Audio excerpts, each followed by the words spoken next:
counsel for the Article 3 project, is with us right now. Sir, thank you so much for joining. Is there any reason to keep this sort of gag on President Trump at this point now that there's been a verdict? No. No, I mean, the short answer is no. There is absolutely no reason whatsoever. You know, the deed has been done, and we're coming up on sentencing on July 11th. Look, the entire purpose of this hush money case in New York City has been one attempted intimidation effort. It has literally just been a Stalinist endeavor in trying to show the regime's political enemies who is the one in control and who can make the political opponent ultimately pay for it. The gag order very much fits into that broader paradigm here. So, yes, they've tinkered the gag order a little bit, which I guess is nice. They're allowing Donald Trump now. They're so kind. They're so generous. They're allowing Donald Trump now to criticize the witnesses and the jurors there.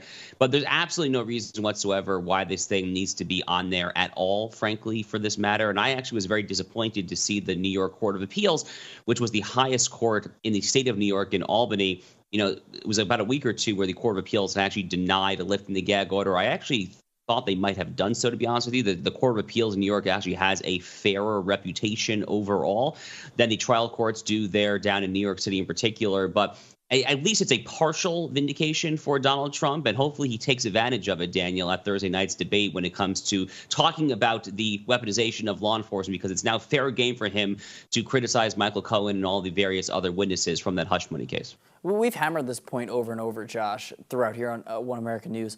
Isn't it inherently designed for gag orders to protect the criminal defendant, not necessarily the prosecutors? Am I understanding it wrong? Yes, I mean, that typically is the case. Look, gag orders are not a particularly common feature in a criminal trial. So, it is worth kind of just zooming out for a second here and assessing. There are 4 currently ongoing prosecutions in the 4 different jurisdictions against Donald Trump, the 2 state ones and the 2 federal ones. At least 2 of the 4 now have live gag orders that are either in place or they're pushing for them, because Jack Smith is currently pushing for one in Florida in federal court as well there. You know, that's a big deal. And, I guess the prosecutors would probably say that, they're doing this because Donald Trump has a big platform. He speaks to a lot of people. Well, maybe consider the fact that he has a big platform and speaks for a lot of people has to do with the fact that he is, a former president of the United States. And maybe you should have thought about that before you went down this rabbit hole in the first place of doing this sprawling lawfare against 4 different jurisdictions there. So they probably should have thought this one through a little bit better overall, Daniel, I would say. It's fascinating because you referenced the presidential debate and saying you hope that President Trump would take advantage of this partially modified gag order that night. Obviously, the idea of protecting democracy is going to be coming up in that debate, Josh. What would you look for the former president to highlight when he pushes back on Biden's absurd claim that he is the candidate that is most likely to defend democracy moving forward in the election?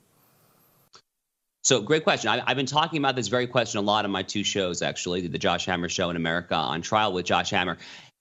Trump has a perfect answer for when this topic inevitably comes up, and it will come up very early on. Joe Biden, he'll be drugged up on God knows what kind of cocktails. Maybe it'll be Hunter Biden's cocaine. Who the heck knows?